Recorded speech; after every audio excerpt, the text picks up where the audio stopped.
bonsoir, demeurez bénis, que la grâce surabonde et vous accompagne partout où vous vous trouvez.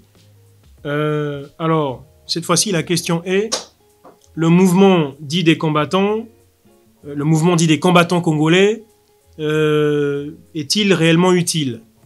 Le mouvement dit des combattants congolais est-il réellement utile? Alors, c'est devenu une tradition, ça, hein, désormais, dans l'Église, de fonctionner avec des œillères. Vous voyez, de fonctionner avec des œillères ou comme on dit, la politique de l'autruche, de mettre la tête dans un trou et de se recouvrir de sable, pour ne pas voir la réalité en face. Il y a une réalité qui nous entoure, que ce soit dans nos assemblées, que ce soit dans les pays d'où nous sommes ressortissants, d'où nous sommes originaires, ou quelquefois où nous habitons, il y a des conflits, il y a des choses on ne peut plus supportables. Il y a des choses dont on souhaite que ça prenne fin. Des injustices, des dictatures, des génocides, des tueries, des massacres, et plein de choses abominables sur le plan social et sociétal. Alors de ce point de vue-là, est-ce que l'Église peut s'exprimer dessus? Est-ce que ce soit même à la lumière des Écritures, pourquoi pas, ou simplement en tant que personne humaine, en tant que personne intelligente, dotée d'un cerveau, encore une fois? Est-ce qu'on peut, bien sûr qu'on peut s'exprimer dessus. Alors, ce mouvement-là, dit des combattants, est-il utile? Est-il utile? Ah bah oui, le mouvement dit des combattants congolais est très utile. Très utile. Et Dieu soit béni, heureusement qu'il existe. Hein, heureusement qu'il a fait ce qu'il a pu faire. Alors, ce qu'il a pu faire peut être condamnable sur le plan juridique, ça j'en sais rien, je ne suis pas juriste, je ne suis pas juge. Mais je sais une chose, c'est que quand la France a été colonisée pendant 4 à 5 ans, entre 40 et 45, hein, il y a eu ce qu'on a appelé les résistants. Et les résistants ont fait des actes qui, en temps normal, juridiquement ne sont pas probants, juridiquement sont condamnables. Vous voyez, ils ont fait sauter les ponts, ils ont même tué des fois des personnes, bref, ils ont fait pas mal de choses, ils ont piégé des voitures, ils ont piégé des bâtiments, etc. C'était leur façon à eux de résister. C'était leur façon à eux de s'exprimer, ils n'avaient pas d'autres moyens malheureusement pour eux.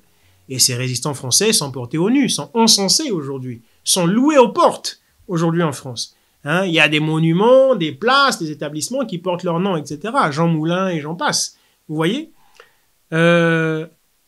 Maintenant, en ce qui est de ces combattants congolais, ma foi, vous savez, par rapport à ce que vit l'Afrique, c'est étrange, c'est étonnant. C'est vraiment le seul peuple qui vit ce genre d'atrocité, de souffrance, ce genre d'exaction, hein, qui est victime de ce genre d'exaction, et qui trouve normal, et qui même ose s'offusquer de ce que des combattants congolais puissent exercer leur histoire de combattants, puissent manifester leurs affaires, hein, ou leur indignation.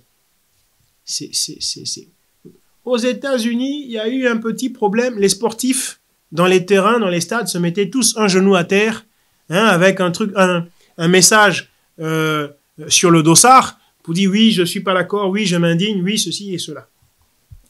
En France, il y a eu Charlie Hebdo, il y a eu le Bataclan, il y a eu je sais pas quoi d'autre. Des millions de gens sont allés dans la rue pour dire ah voilà, il faut que ça s'arrête, on n'en peut plus, c'est fini. Ah, c'est pas normal. Du sud profond là-bas jusqu'au nord de la France le plus extrême. À l'unisson. Vous voyez, et même, il n'y a pas eu que les Français. Les Allemands se sont levés quand il y a eu le Bataclan à Paris. Quand il y a eu, quoi d'autre encore là, les terrasses et compagnie. Quand il y a eu Charlie Hebdo. Mais les Allemands se sont levés. Les Allemands ont eux aussi dit « Je suis Charlie ». Les Belges, les Italiens, les Espagnols, bref, l'Europe entière, l'Amérique, le Canada, « Je suis Charlie ». Vous voyez? Et pourtant, en Afrique, il se passe encore une fois des choses. Vous savez, on en est à plus de 12 millions de morts. Rien qu'en RDC. En l'espace de, je sais pas, 15 ans. En l'espace de 15 ans, 12 millions de morts. Et plus de 3 millions de femmes violées. Voyez-vous? On en est. Parce que le viol est utilisé comme stratégie de guerre. Mais non, on arrête la musique, on arrête... Ah non, c'est pas normal, c'est la culture. Comme si la culture africaine se résumait à la musique, se réduisait à la musique uniquement. C'est ça la culture. Hein? C'est innommable, c'est innommable, c'est innommable, c'est vraiment innommable. Et quand on apprend en plus de ça, qu'au dernier concert pour lequel les combattants se sont encore illustrés, hein, les combattants dits congolais bien sûr se sont encore illustrés, mais on apprend qu'à ce concert-là, plein de gens là-bas ont contracté le coronavirus et en sont morts. Et on s'en mord. Hein. Parmi les plus illustres, on me parle d'une certaine Loris la Congolaise, je sais pas, Doris ou Loris la Congolaise, que l'on chante ça et là par les musiciens stars et compagnie. Vous voyez?